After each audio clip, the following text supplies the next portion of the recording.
Welcome to Muzilog Woman and our first sister chat with Queen Mother Naa Odey. Hello, sis. Hello there. How are you? I'm good. Man, so you looking so good and so Thank queeny and you. so regal and so beautiful. Looking like Thank God you. just dropped you off. That's right. That's me. I know it is. So today what I want to do is I want to introduce you to the Muzilog Woman audience, which some of them will probably, be familiar with you. Um, but I want them to hear a little bit about your story, a little bit about our sisterhood story. Yeah. And we're going to continue with these chats because we have a lot to talk about.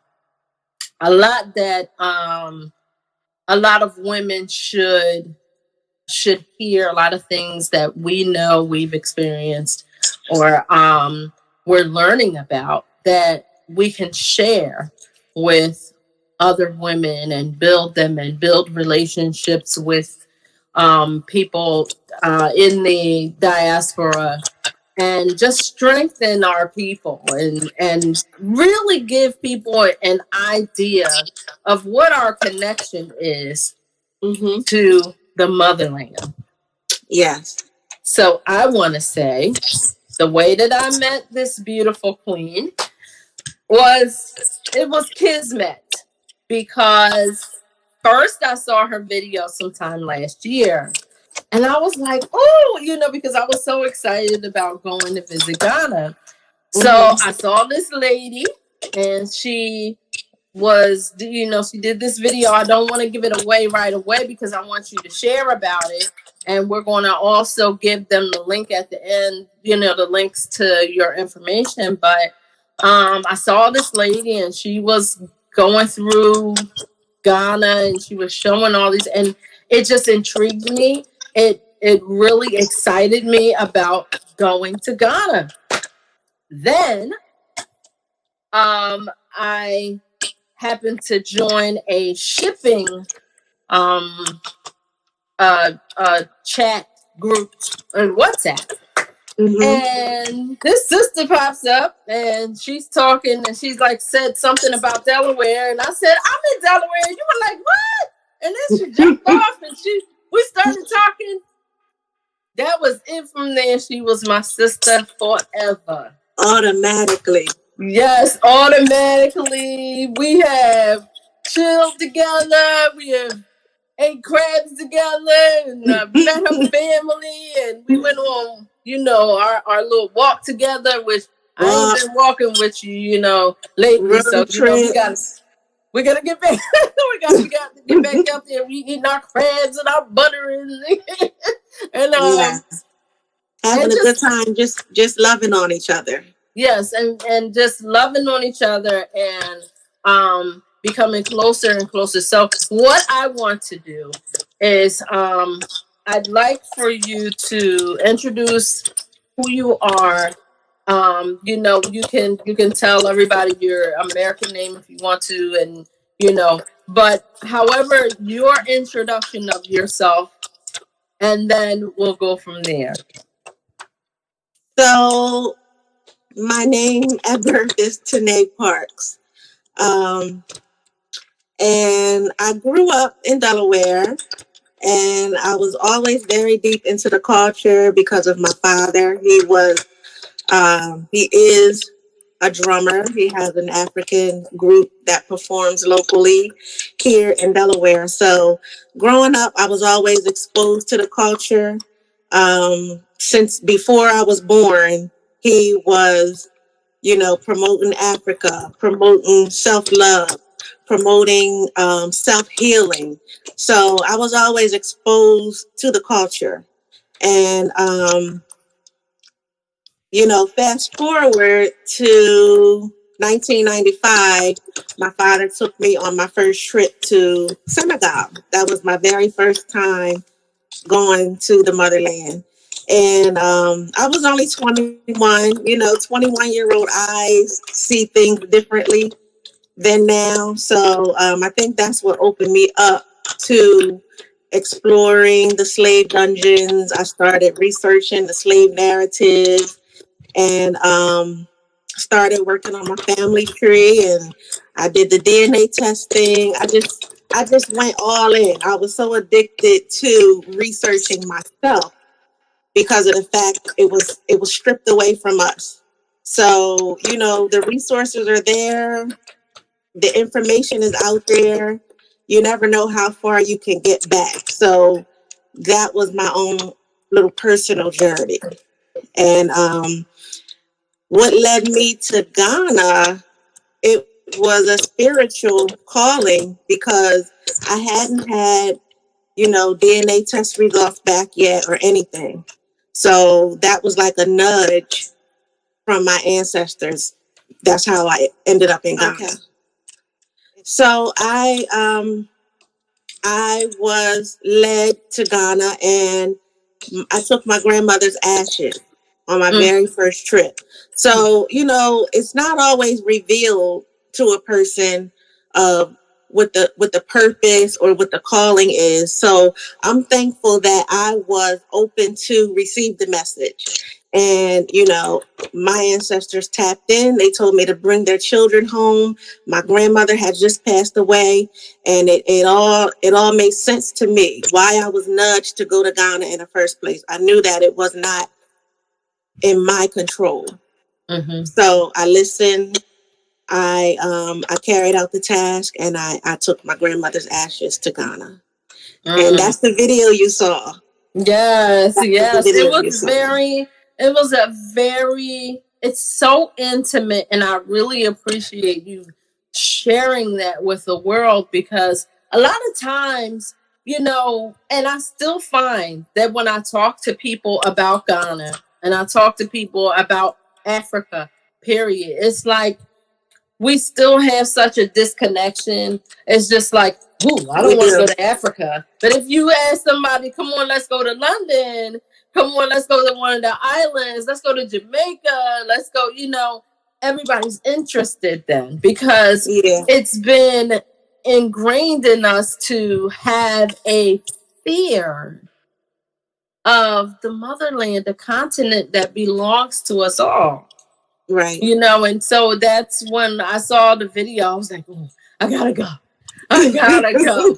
You know what I mean? And thankfully I was able to go, but we need to talk more about you. So when you first went to Ghana, and of course I know the answers to most of this stuff, but I want everybody to know, when you first arrived in Ghana, how did the people receive you?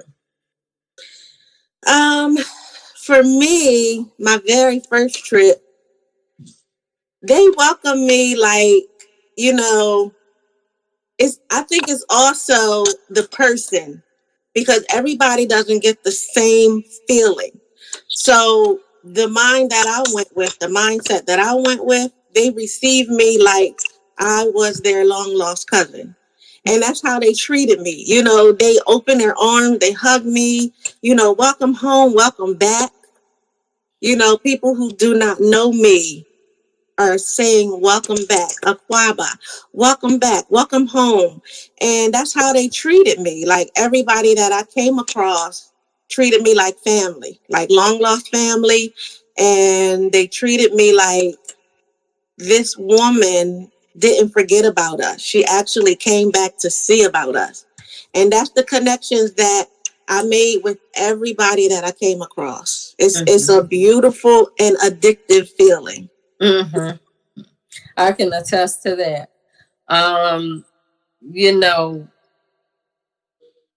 When I first touched down in Ghana, I thought that I would just burst into tears. Mm-hmm. But honestly, I felt home. I felt like, oh, my people, and walking around and just seeing Black people everywhere. Just like, oh, my people everywhere. And the very funny thing that you are familiar with is seeing people that look like cousins here. Yes, So it's many real. people I saw, I It's had to real. double take a couple times. I'm like, what you doing here? Oh, It's real. okay. It's true. Mm-hmm. It So, is. um, so let's get this out of the way. How? Okay. So I know that you've been back and forth to Ghana a few times. Well, Mm-hmm. more than a few times.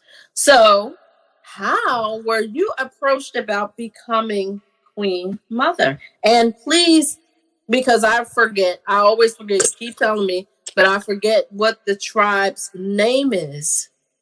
I know it's a God tribe, but Uh-huh. you have to, So tell me how that came to be that you were invited to become Queen Mother. Queen Mother. So in 2018, that was my second time going. Mm-hmm. Um, I ran into a guy who recognized me from Facebook. We were Facebook friends. We only chatted a couple times. He may have commented on a couple of my posts. And he was at the marketplace, and I come strolling in the marketplace, and he recognized me, and he said my name. He pointed me out, so I'm going crazy. Like, somebody, somebody knows me way in Ghana. So, we had our moment there where we introduced ourselves and exchanged numbers and everything. It was really a special moment with this guy I don't even know. But, when I think about it now, when I think about my steps being ordered, that meeting was not a mistake. Mm-hmm. It was Right. totally planned, and I followed the lead, and it happened the way it was supposed to. So I met him. That trip is over. We kept in touch. We talked almost every day, getting to know each other, real conversations about America, about Ghana. I just adored him because I was able to talk to him and learn things from him about his culture, about life in Ghana, about the struggle, about the excitement, anything. We could share everything. And it was time for my third trip. And I said to him, I'm coming back and forth to Ghana. I need a family. I need a place to call home. I'm Mm-hmm. not supposed to be staying in hotels in my motherland. I said, so, do you all adopt people? Like, do you do actual adoptions? And he's like, yeah, we do. We take it serious. It's something that we do here. We'll have a naming ceremony and those type of things. And I said, well, can you talk to someone and arrange that? I'll be there on this date. I ran it all down. And he said, I'll get back to you in 2 weeks. So I put it out there. I let him know what I wanted, what I was feeling. Mm-hmm.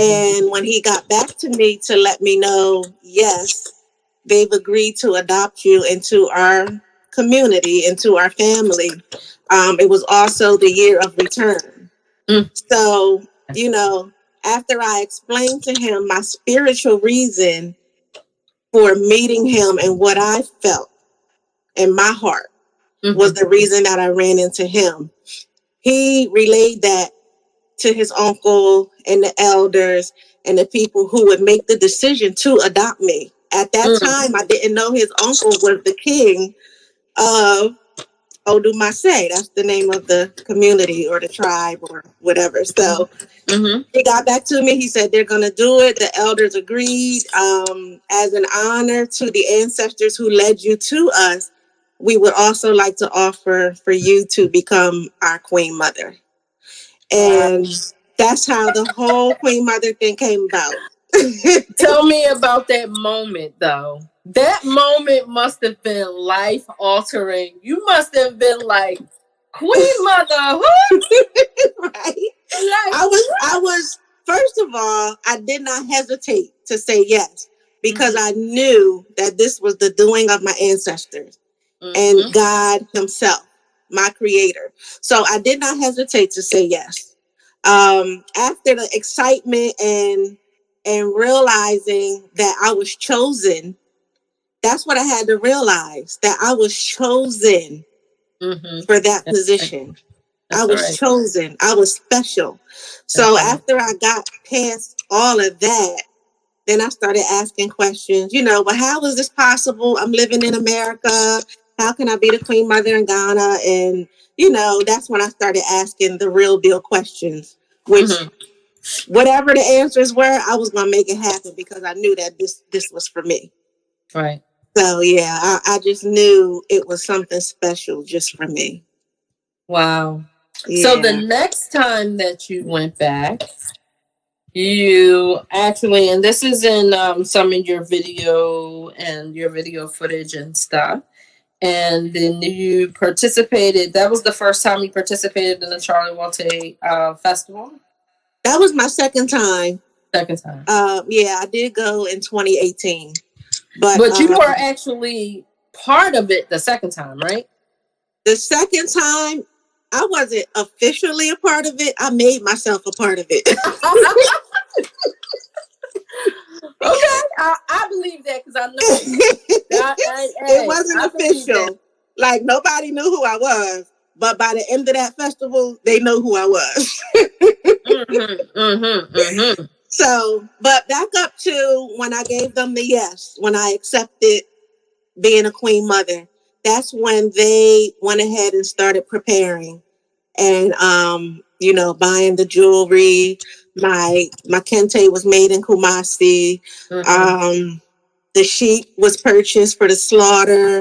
That's when they started preparing, and they would send me pictures of things they purchased for the ceremony that would just melt my heart because I knew it was, special items for me for a very special ceremony. So they went all out for your girl. I'm serious. They did. Mm-hmm. I They can did. only imagine. And with this comes a great deal of responsibility. So people need to understand this is not just something they crown you and then they say, okay, you're queen mother, go ahead about your business. Right. You actually have responsibilities I now do. I do. to to the to the community Mm-hmm. that you are now queen mother of. So Yes. do you want So to I'm highlight a little bit considered of the that? developmental queen mother. So anything in a developmental area of this community, I'm responsible for. Any type of improvement, I'm responsible. So my focus is the youth. So when I speak to the youth and they let me know, we have a functioning school. The school is doing well. We don't need a school. We need resources outside of school, library, reliable internet and things like that. So I had agreed to build a library Mm-hmm. in the very beginning because that's what they voiced to me that they needed. Mm-hmm. Um, but since then, I have kind of shifted. It'll still be a library / resource center, but more of a skills training center because that's more of a need in the community. Yeah. So What's that's what I'm building, a community center, a skills training center. okay? I'll be happy if we can arrive together in 2021 so that I can help you with that endeavor because I would I mean love that. it's absolutely life altering when you go to Ghana. Um, One of the things that I did see and experience is that there are different expectations for the women than there are for the young men or the boys. The boys are readily educated where the girls are not necessarily, the education is not necessarily as important. Mm-hmm. So I think I found, and I haven't been there as many times as you have, but what I've seen is that there's not as much value on educating the young girls and women. There are some other struggles that are going on in Ghana that people who are flocking to Ghana to invest in Ghana. I hope that our people are going, those who are coming from America and the rest of the diaspora, that they are coming to Ghana to help it develop and not coming to take advantage. Mm-hmm. Because, because the CD, which is their currency, is so much less than ours. Mm-hmm. Our dollar gives many more CDs Right. in value.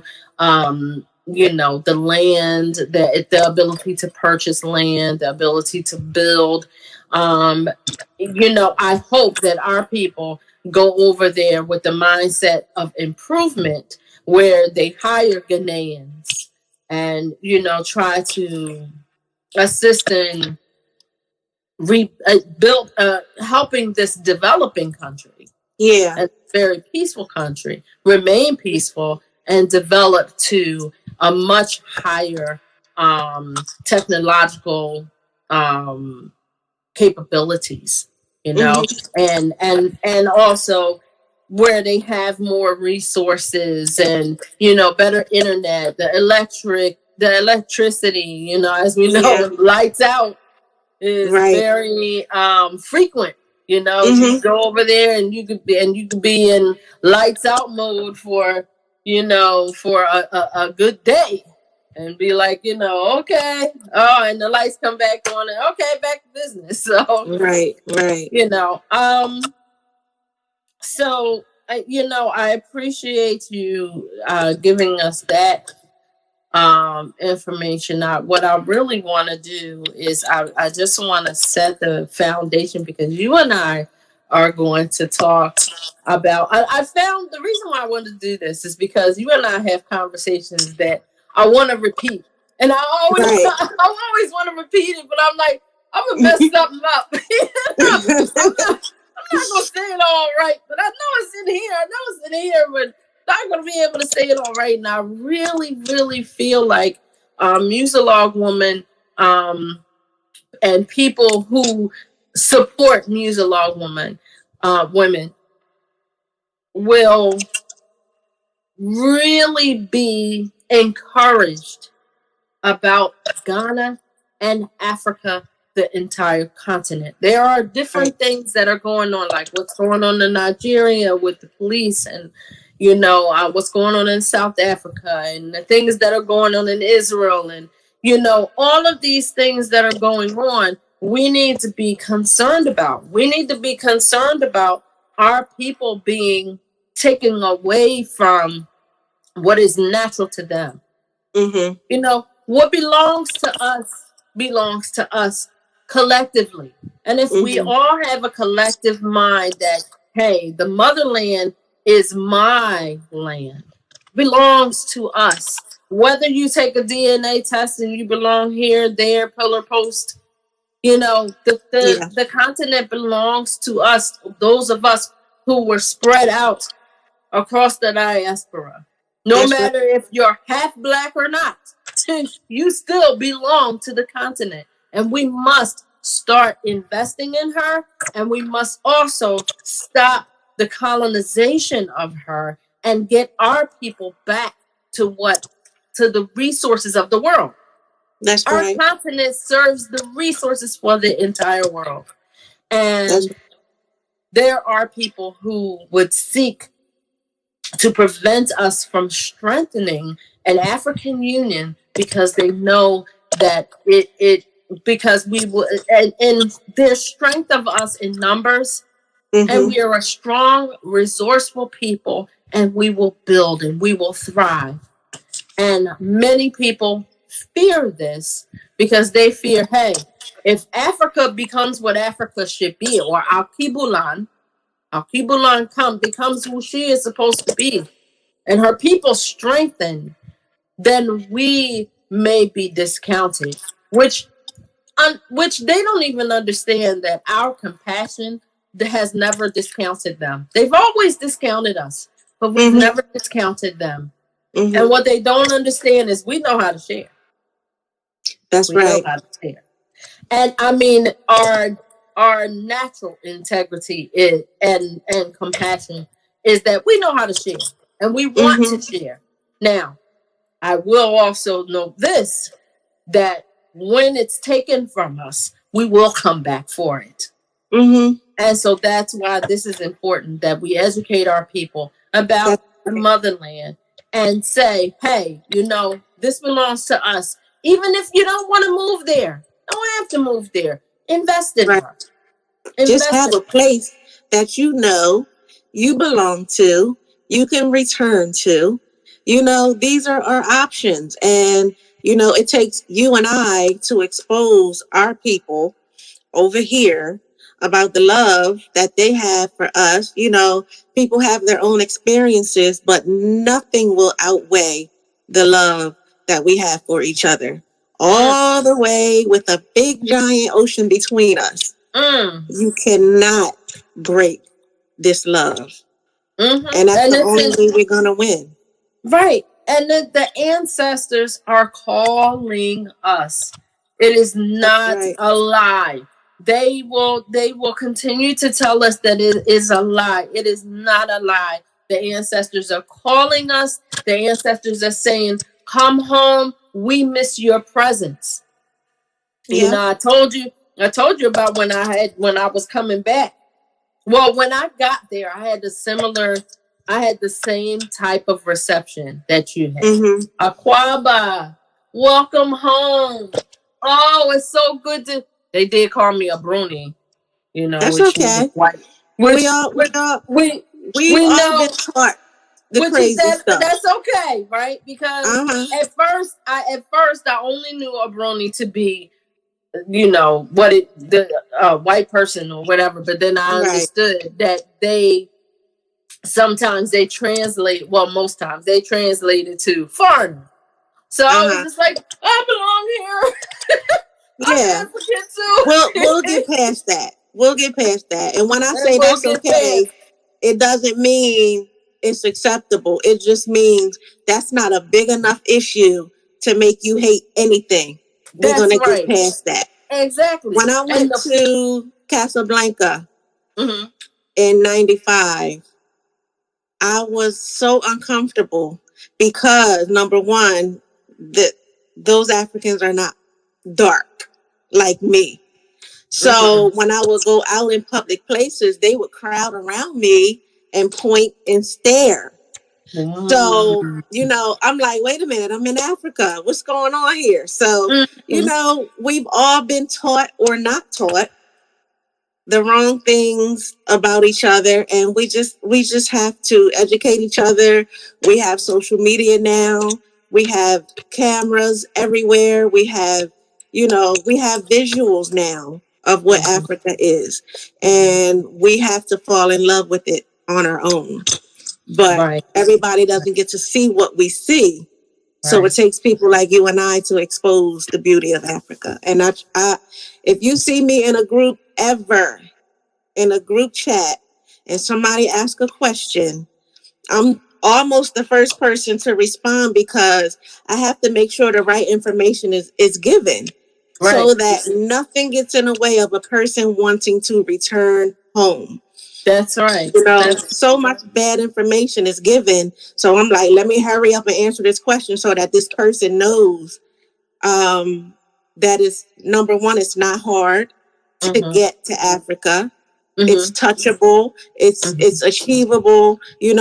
Everybody doesn't know that, so we have to teach them about the misconceptions about the shots, the misconceptions about mosquitoes, every Mm. little thing The that has been taught bugs. to us Right. for us to fear Africa. We have a lot of work to do. We We have a do. lot of work to do. We do. That is so poignant because so many people still have the same misconception that they taught us in school, because the only thing they taught us about Africa was what the animals look like. Uh And huh. also you always saw some Africans, it was always a woman running around with no shirt on, you know what I Yeah. mean, and carrying the Yeah. baby on the back and all that. Like, and as if they were not an advanced people, Uh huh. as if Right. what they were doing was not advanced. Africa was the first to advance science and teach it to the Europeans. So for our people need to have an understanding that this we need to get back to ourselves, back to us. Yeah. And the thing that you mentioned also about resource and teaching each other, you know, there, yes, and we will definitely do some of this. But what's really disturbing is that there are so many people in Ghana, because they don't have TV and they don't have computer, that they don't know what's going on of outside of their immediate community or Yeah. outside in the world. It goes both ways. It goes both ways. When I talk to a Ghanaian and I find out that the way they learned about their African American brothers and sisters was through rap music. That right there is like, we got so much work to do. Yes. It's like, you know, not my desire is to go over there and introduce soul music, like real soul, like the rhythm and blues from back in the day, just so that they can know that you can. There's a different movement. I mean, I'm in love with Afrobeat. I'm in love with Ghanaian hip hop. I'm in love with all of it, but I want them to hear. It's the same thing over here. Like, people here are not hearing everything that's going on over there, because I'm telling you, some of those Ghanaian hip hop artists are killing. They killing it. All those Afrobeat songs, they keep me happy all day long. That is the happiest music I ever heard. Jerusalem, girl. Jerusalem. We gotta do our dance. That's gonna be one of our sessions. We're gonna do our dance, okay? Yeah. All right, so I want to wrap up now. But I really thank you so much, sis. You look so gorgeous. Thank you. You really do. You look so beautiful. And one day we're gonna do our whole rap and everything and our whole garb together. That would be beautiful. We got a lot of things to talk about and a lot of experiences to share. And I love you so very much. And I'm so grateful. You know, we have to get in a habit of just having the cameras rolling when we're together. Like you said, it's so many conversations you want to repeat because it was so good, but we didn't record it. So we have to keep in mind to just record ourselves. Whatever we're doing, we're definitely going to do that. We have had some powerful conversations, some awesome road trips. We have done so much. And in such a short period of time. Right. See, that's the thing. When God is in control and the ancestors know what they are to do and they lay it on us and we listen and we obey and we pay attention. Everybody doesn't get this opportunity. Nope. And you know what? More people would have the opportunity if they would get quiet. Yes. And they would just wait and they would just listen, because I'm telling you, the ancestors' voices got so much louder when I came home. And these are not my African ancestors. These are ancestors that are right here that are speaking to me. So, and you know, some people, it's very interesting, and I will say this unapologetically, but it's very interesting how our people believe in Christianity, but everything else is removed. Everything else cannot be possible. But the belief in Christianity, I'm not discounting anyone's religious belief, but it's very interesting how we can discount what came from our roots. Or something that was actually given or imposed upon us. Yeah. And that's something that our people we have to, if you're going to believe in something, you've got to believe it to the core. That's right. So what you say about the ancestors, what you said in your video impressed me, and what you did impressed me so. that I'm like, oh, I didn't even know she was my sister. I know, right? That's amazing. It's It amazing. is. It's And quite I thank amazing. them and I thank God every day for even giving me the mindset to be open to receive those messages. Yes. Because I know either I could have just died that morning. I could have not woke up. I could have woke up with an attitude. You I know could what have I mean? woke up rushing to work and I would have missed their message. I would have missed it. So I'm thankful. I'm thankful that they tapped in when they tapped in. They timed it Yes. perfectly because I I'm was also, listening. I'm also thankful because you listened. Your sister was able to tap into where you are. That's And here I am. We're on the journey together. yes. And I'm Yes. so grateful. Yeah. So We have so much to do we together. do. We got a lot to talk about and all kinds of stuff. So, girl, we're going to sign off now. But this is an exciting journey that I am so. Listen, I'm overwhelmed with joy about Yeah. it. You know what I mean? Maybe there'll be some times where it's not so joyous. You know what I mean? But Yeah. we're going to talk Yeah. about it all. We're going to let people experience through us. And we're going to share and, like you said, experience through us. Like anything that we may not like, we could prevent another person from going through that. I'm always going to be open with people.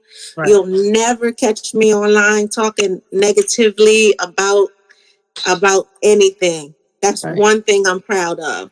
My That's right. pages on social media are happy pages, informative pages. So that's the character that I portray and that I wish, everybody around me would portray the same thing. So So, in closing, I just want to say thank you, Queen Mother Naa Odey. yeah. Um, and would you please tell people where they can find your information, your social media, everything?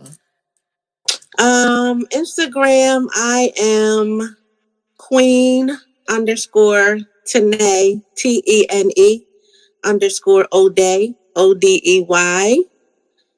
And on Facebook, I'm Tene Parks Cofield or Queen Mother Naa Odey.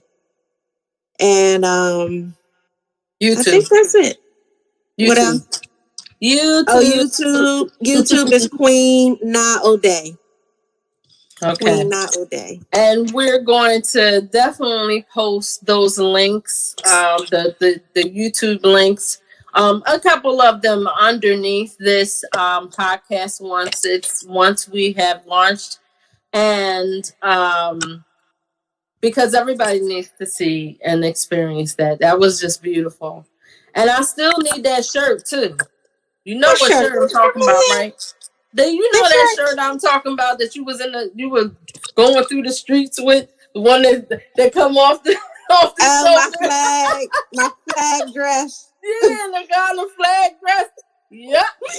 Don't put it down next to me nowhere. And also, don't forget we got to talk about getting wasted too. The waist beads. So Oh we'll yeah, talk we have about a lot that. to talk about. We have Oh a yeah, lot we to got so talk much to about. talk about. So much to Yes. talk about.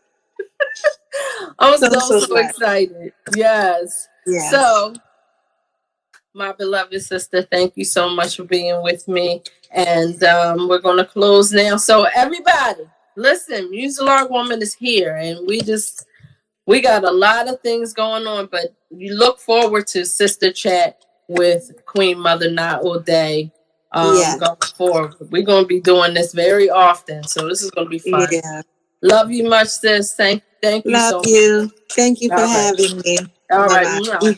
Mwah. Bye.